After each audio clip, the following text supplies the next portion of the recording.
So you need to drill some pocket holes. You do some research online and one company comes up. So you get your laptop, pop out to the shed and get ready to order it. These guys are the best in the biz. All the YouTubers have them. Can't wait to join the club. Just wait for that to load.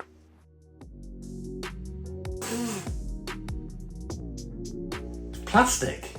That's right, this chunk of plastic with a clamp on it currently costs 99 Great British pounds. I mean, I get it, they're the market leader, they're the one that everyone thinks of, but I just don't know how you can justify spending that kind of money on what is very much a one-trick pony. However, if you're like me and you don't currently have a pony that can do that trick, then you need to find an alternative. Now, thankfully for tight-fisted woodworkers everywhere, Mr. Bezos has come to our rescue. I found this aluminium version on Amazon for a third of the price, so it's got good reviews, so I thought I'd give it a go.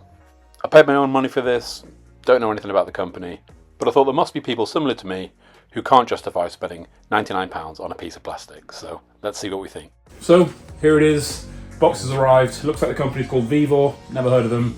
The motto on the box says tough tools half price, so they're actually doing themselves a bit of a disservice there because this thing comes out about a third of the price of the comparable model from Kreg, so let's see if it's a third of the quality or if it's a better buy. Once again, worth reiterating that I paid my own money for this, got no affiliation with these guys. If it's rubbish, I'll tell you. Okay, so opening up the box, first impression seemed that it seems pretty well packed. Got some nice instructions here, some nice pictures, but how hard can it be? Okay, back to the box. So this thing looks better, in my opinion. Got a nice solid aluminium. It actually feels quite weighty in your hand. Really solid, feels quality, doesn't feel like a cheap knockoff on Amazon. So here you can see you've got a solid metal clamp for holding your work secure, and you can adjust it to the size of your workpiece by turning the screw here. And over here to the actual drill guide piece, as you can see, this is really well packed, can hardly get out of the packaging. This thing is solid. It's been looked after well. You know, that's a good sign when you pick up something that's quite a cheap tool off Amazon. There's always that risk. Now I know it doesn't really matter, but I do think this thing looks quite smart. It's got some brass screws here for adjusting for the thickness of the stock that you're going to be working with. And I actually really like the orange. I think that it's actually going to stand out. If your workshop gets like mine and gets to be quite messy sometimes, then this thing's going to stand out and you'll be able to spot it really easily. And we've got a little bag with some pocket screws to get you started. Also some little dowels that have been cut to fill in some of the pocket holes afterwards and hide the screws. If I'm not mistaken, there should be something else here. Ah, there you go. I was starting to worry and think maybe that's why it was so cheap and I've missed something, but as you can see here, you get two drill bits for drilling the pocket holes, and you also get a short and a long square drive bit for your drill, and that's because pocket hole screws tend to not have normal Phillips style heads on the top, so they've got square drives in them, and this means that everything is in the back that you need to get started. Now this kit can actually be used in two different ways, so the drill guide can be used on its own, clamped directly to a piece of wood, but also then you can take it out and then put it into this jig, which will then hold things nice and steady. Now, majority of the time I'm going to be using it in the jig, but it's nice to have that option. At risk of sounding like a salesman, which I'm not, this thing feels really nice, and I don't know how the Kreg Jig would actually be any better. And as you can see on the depth adjuster here, you can see that you've got measurements both in English, and if you like making your life difficult for no reason, we've also got the measurements in American. Please don't be mean to me in the comments about that. I was only joking. But do comment. That would really help me out. You know what also would help me out? Subscribing.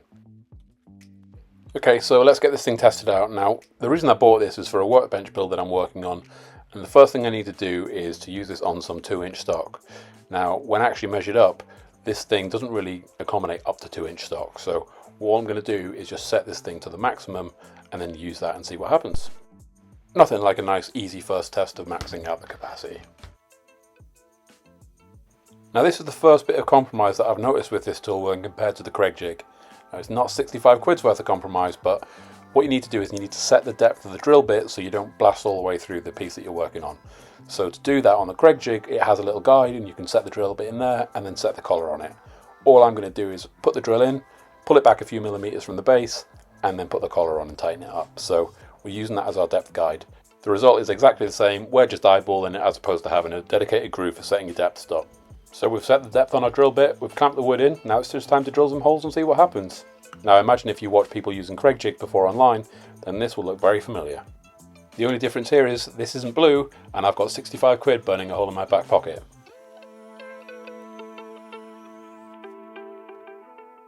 That was all pretty easy, and as you can see, we're left with 2 nice clean pocket holes.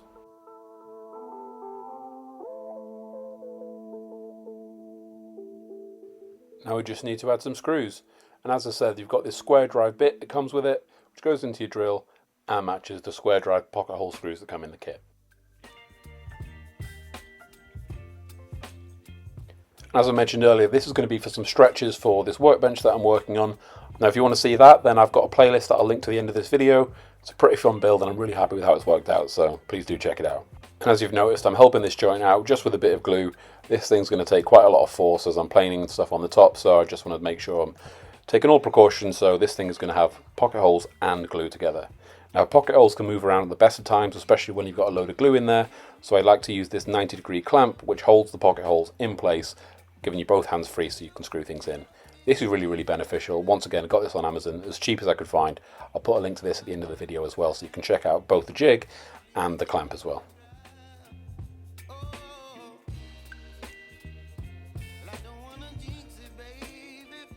So, safe to say I'm probably not expecting any channel sponsorship from Kreg anytime soon. But what do you think? Are you still on Team Blue or are you on Team Orange now? Let me know in the comments below. All I know is this thing did exactly what I needed to, and the money I saved on this, I've got enough money left over to get the hardware for a leg vise, which I'm going to be adding onto this bench soon. So if you want to see that, please do subscribe and look forward to seeing you in the next one. Cheers.